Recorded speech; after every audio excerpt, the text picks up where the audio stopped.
Hello, hi guys! Magandang hapon sa inyong lahat.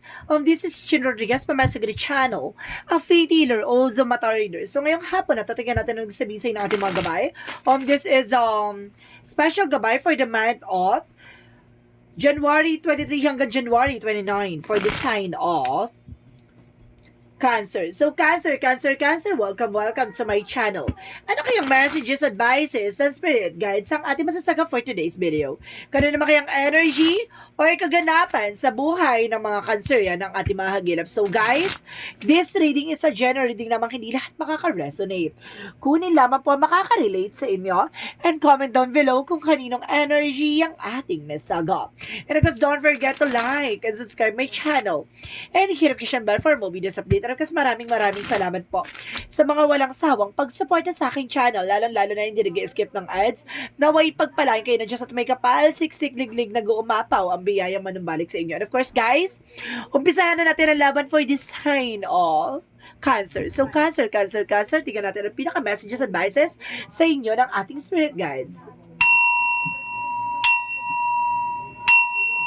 Angel Spirit Messages, give me an information. Ano yung kayang messages, advices sa'yo ng ating mga gabay?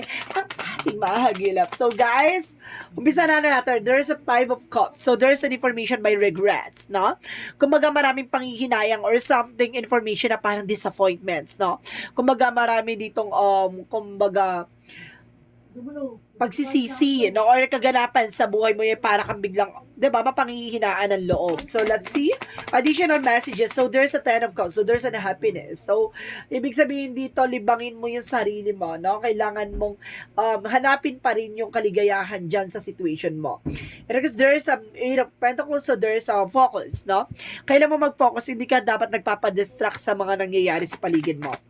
And of course, there is some 2 of Cups, so there's a partnership. So, ibig sabihin talaga dito, some of you, no? Talagang, kumbaga, mayroong partner na nakalaan. And of course, there's a Hermit card by the soul searching.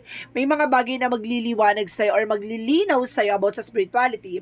And the 5 of Pentacles represent the financial loss or something poverty.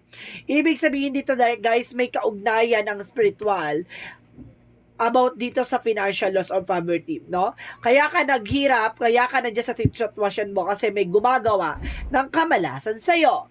So, let's see what is the 5 of Cups. So, there's the lover. Some of you, no, merong regret or something disappointment about sa love life. So, some of you, no, kumbaga meron dito pagsisisi, it's either your ex or your current situation, no?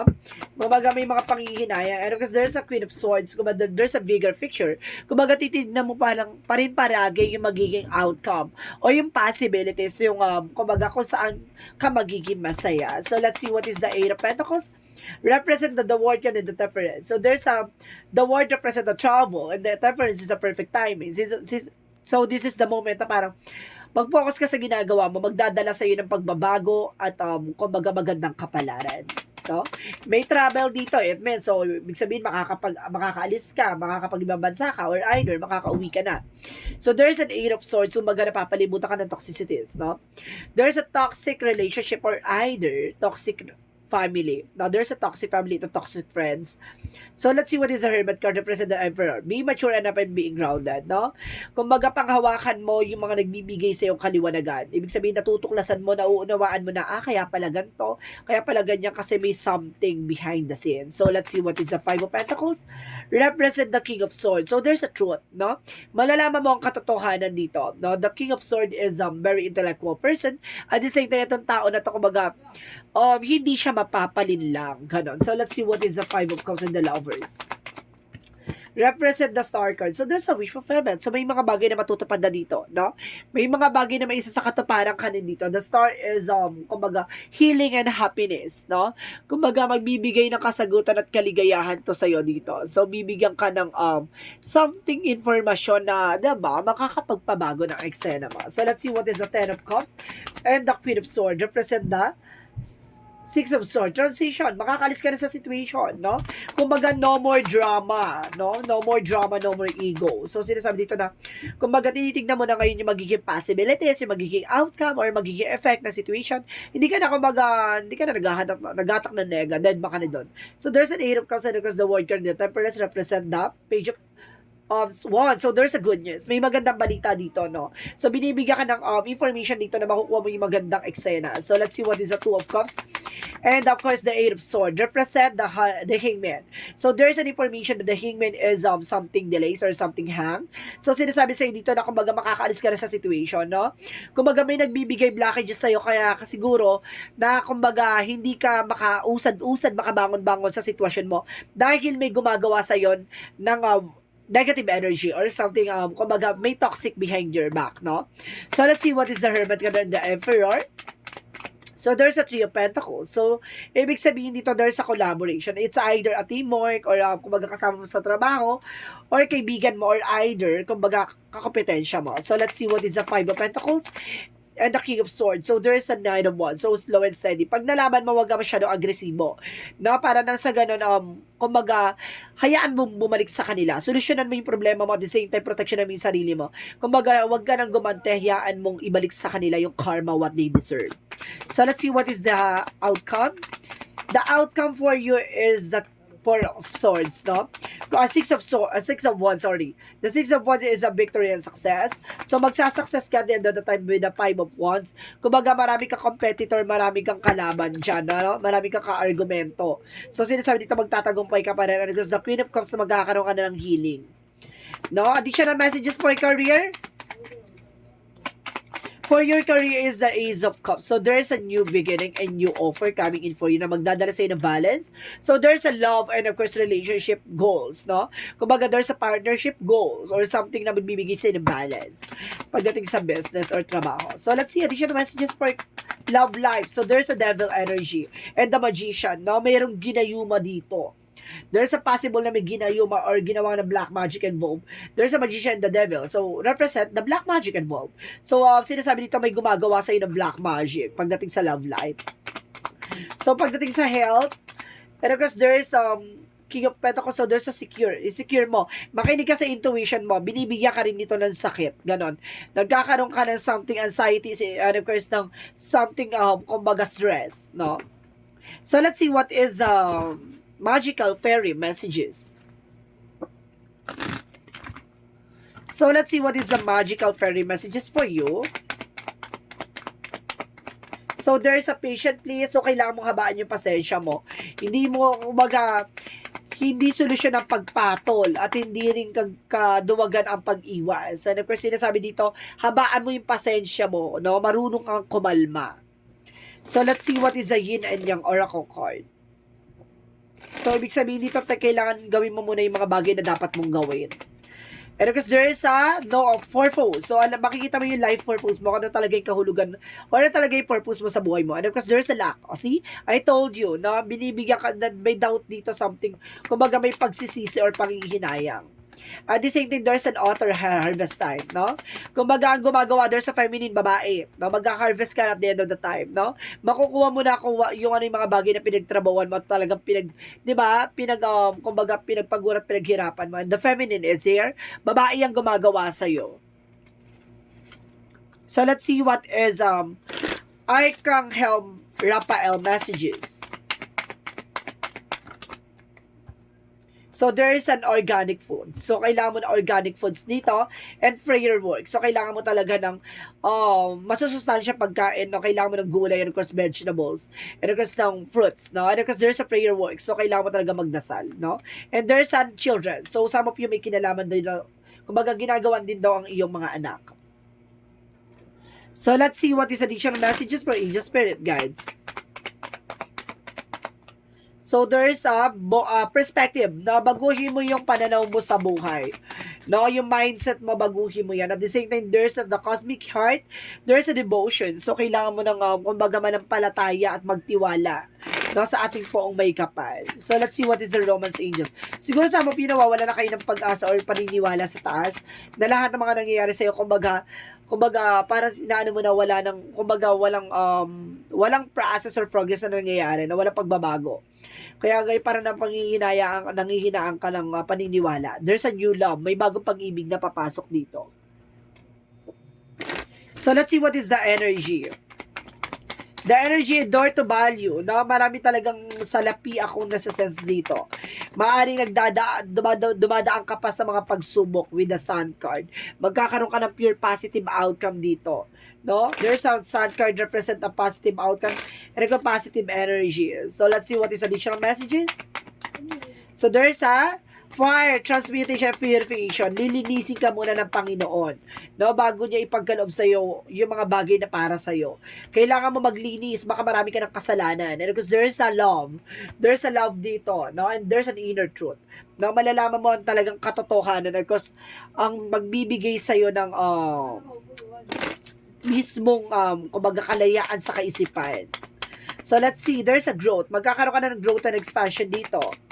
At the same time, there's discipline. No? Kailangan mo na disiplina sa sarili mo. At the same time, there's a humor.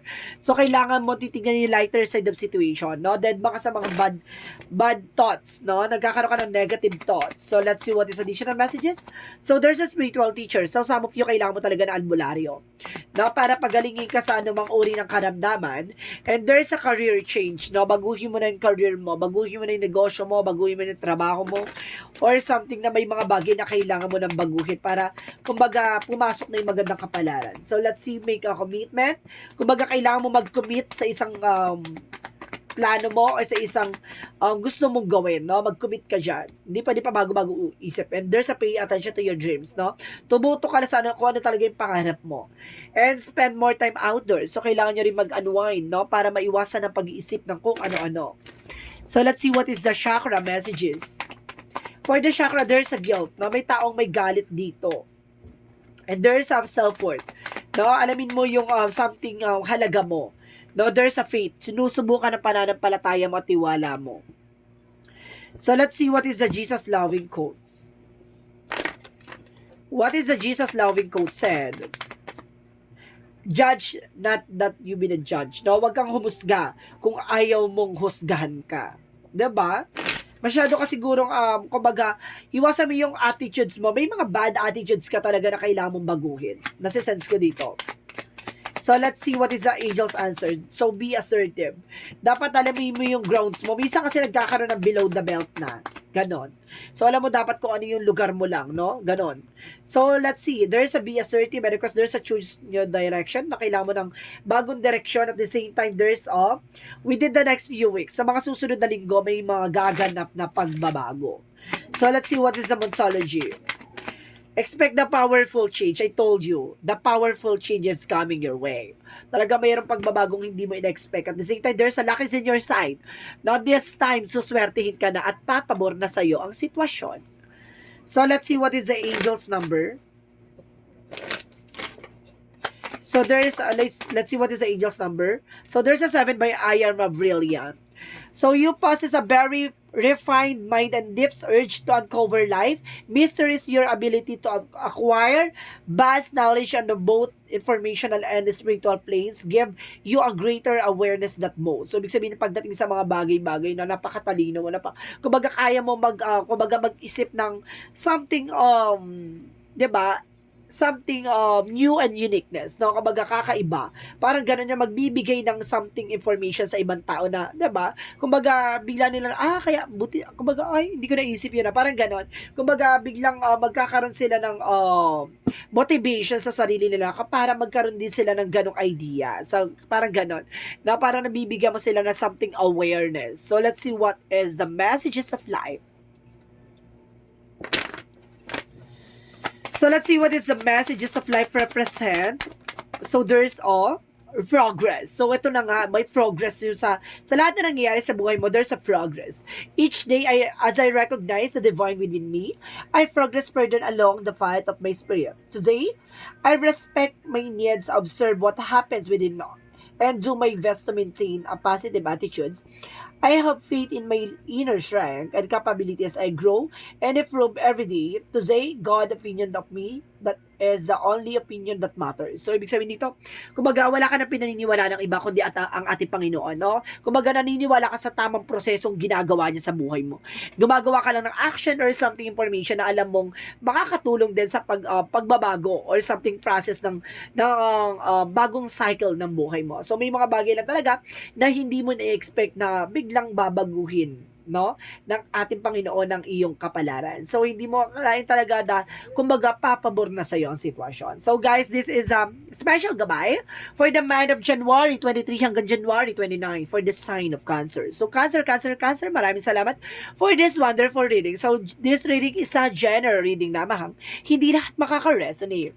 Kunin lamang po ang makaka-relate sa inyo and comment down below kung kaninong energy ating nasagap.